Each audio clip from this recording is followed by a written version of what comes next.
ஜோதிடம் நம்பலாமா வேணாமான்னு சொல்லி கேட்டிங்கன்னா, ஜோதிடத்த நம்பலாம். ஆனா ஜோதிடத்தோட பேர சொல்லி மோசடி பேர்வழிகள் செய்யக்கூடிய மோசமான ஏமாற்று வேலைகள மட்டும் நம்பவே நம்பாதீங்க. ஜோதிடத்தில சொல்லப்பட்டிருக்கக்கூடிய தகவல்கள் அப்படிங்கிறது உண்மையான தகவல்கள் தான் நான் நம்புவேன். ஆனா மோசடி பேர்வழிகளையும், ஏமாற்றுக்காரர்களையும், சுயநலவாதிகளையும் நான் நம்பவே மாட்டேன். ஏன்? உலகம் முழுக்க எந்த ஒரு விஷயங்கள் பின்பற்றப்படுகிறதோ, அதுக்கு ஒரு தொன்மையான ஒரு வரலாறு அப்படிங்கிறது இருக்கும். அதே மாரி வந்து பார்த்தீங்கன்னா, ஒவ்வொரு சமூகத்திலயுமே நான் வந்து ஜாதிய பத்தி பேசல. ஒவ்வொரு இனக்குழுவுலயுமே வந்து பார்த்தீங்கன்னா, தமிழ் இனமா, தமிழ் மக்களா இவங்களுக்கு ஒரு ஜோதிட முறை அப்படிங்கிறது இருக்கும். நீங்க இதே வந்து பார்த்தீங்கன்னா, சைனாக்கு போனீங்கன்னா, அவிங்க வந்து பார்த்தீங்கன்னா, அவிங்க ஒரு விதமான ஒரு காலக்கணிப்பு அப்படிங்கிறத சொல்லி இது பண்ணி, அவிங்க ஒரு ஜாதகம் அப்படிங்கிறது காலக்கணிப்பு அப்படிங்கிறது அவிங்க ஒண்ணு போடுவாங்க. கேரளாக்கு போய் பார்த்தீங்க அப்படின்னா, அவிங்க ஃபியூச்சர் ப்ரெடிக்ஷன்னு சொல்லி சோழி போட்டு பார்ப்பாங்க. சோழி பிரசன்னம் அப்படின்னு சொல்லிட்டு. ஒவ்வொரு ஊருக்கு போய் பார்த்தீங்கன்னா, தாந்திரீக முறைன்னு சொல்லி பண்ணுவாங்க. ஒவ்வொருத்தரும் வந்து பார்த்தீங்கன்னா, சாமிக்கு வாக்கு கேட்கறதும்பாங்க. ஒவ்வொருத்தரும் காலக்கணக்கு, காலக்கணிதம், ஃபியூச்சர் ப்ரெடிக்ஷன் அப்படிங்கிறது ஒவ்வொருத்தருமே ஒவ்வொரு சமூகத்திலயுமே, ஒவ்வொரு இனக்குழுக்கள்லயுமே காலக்கணிப்புகள் அப்படிங்கிறது செய்யப்படுகிறது அப்படிங்கிறது எல்லாருக்குமே தெரிஞ்ச ஒண்ணு தான். அப்படி இருக்கும் பொழுது, நம்ப ஊர்ல மட்டும் எல்லாத்துக்குமே தொட்ட 90க்குமே ஜோசியம், ஜோசியம், ஜோசியம். போனா ஜோசியம், வந்தா ஜோசியம், குனிஞ்சா ஜோசியம், நின்னா ஜோசியம், எட்டி பார்த்தா ஜோசியம், எல்லாத்துக்குமே ஜோசியம் பார்த்துட்டு தான் பண்றாங்களே! எதுக்கோசரம்? நம்ம அதுல இருந்தாச்சும் நம்ம நல்லா பண்ணலாம். நம்ம அதுலருந்து கொஞ்சம் இன்னும் கொஞ்சம் இம்ப்ரூவ்மெண்ட் ஆகி வரலாம் அப்படின்னு சொல்லிட்டு பார்க்கறதுக்கு தான். இப்படி இருக்கும் பொழுது, ஜோசியம் அப்படிங்கிறது வந்து பார்த்தீங்கன்னா, ஒரு உண்மையாலுமே ஒரு நல்ல விஷயம் தான். அது வந்து உண்மையாலுமே ஒரு சக்தி வாய்ந்த ஒரு விஷயம் தான். அதுல சொல்லப்பட்டிருக்கக்கூடிய அடிப்படையான தகவல்கள் அப்படிங்கிறது உண்மதான். ஆனால், நெறைய பேர் வந்து பார்த்தீங்கன்னா, மோசடி பேர்வழிகள் ஒரு சிலர் என்ன பண்றாங்கன்னா, நீங்க வந்து இவ்வளவு பரிகாரம் பண்ணுங்க. ரூ. 1,00,000 செலவாகும். நீங்க வந்து இவ்வளவு பரிகாரம் பண்ணுங்க. இதுக்கு ஒரு 60,000 செலவாகும். 70,000 செலவாகும். 1,00,000 செலவாகும் அப்படின்னு சொல்லிட்டு ஏமாத்திட்டு சுத்திட்டு திரியிறாங்க. இதெல்லாம் நம்பாதீங்க. அந்த காசு அவிங்களுக்கு குடுக்கறதுக்கு எத்தனையோ ஆதரவற்றோர் இல்லம் இருக்குது. அவிங்களுக்கு எதனா ஒரு உதவி பண்ணுங்க. படிக்க முடியாத எப்படி?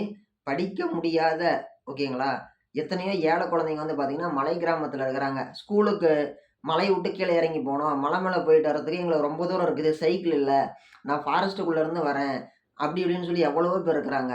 அவிங்களுக்கு பண்ணுங்க. இல்லன்னா கேபிஒய் பாலா அண்ணா பண்றாருல்ல, ஆம்புலன்ஸ் வாங்கி குடுக்குறேன் அப்படின்னு சொல்லிட்டு, அந்த மாரி உங்களால முடிஞ்சது ஒரு 10 பேத்துக்கு சாப்பாடு வாங்கி குடுங்க. இந்த மாரி ஒரு 4 நல்ல விஷயத்த பண்ணீங்கனாலே அதுவே போதும்.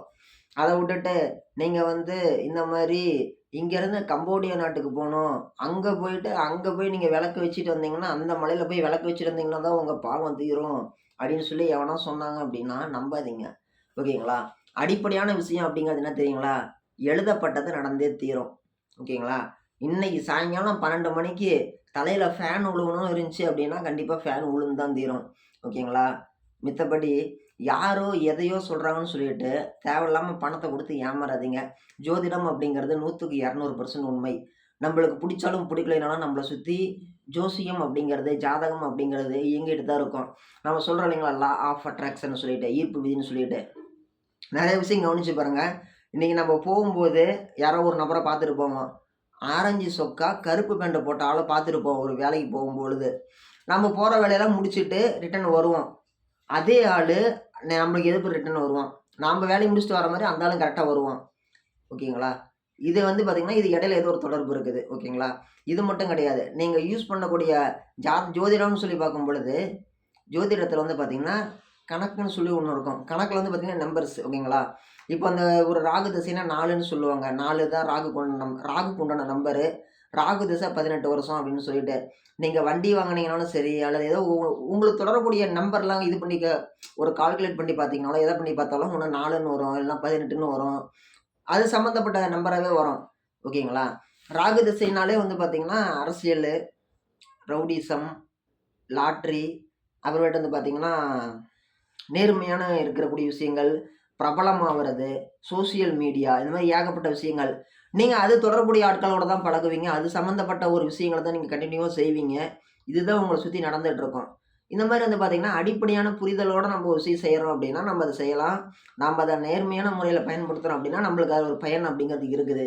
அத வுட்டுட்டு நேர்மை இல்லாம இருந்தோம்னா, அது நம்மள அவுத்து விட்டுரும். அப்டி இருக்கும் பொழுது, ஜோதிடம் அப்டிங்கிறது உண்மைதான். நம்மளுக்கு புடிச்சாலும், புடிக்கலனாலும் நம்மள வந்து ஜோசியம் அப்டிங்கிறது இயக்கிட்டு தான் இருக்கும்.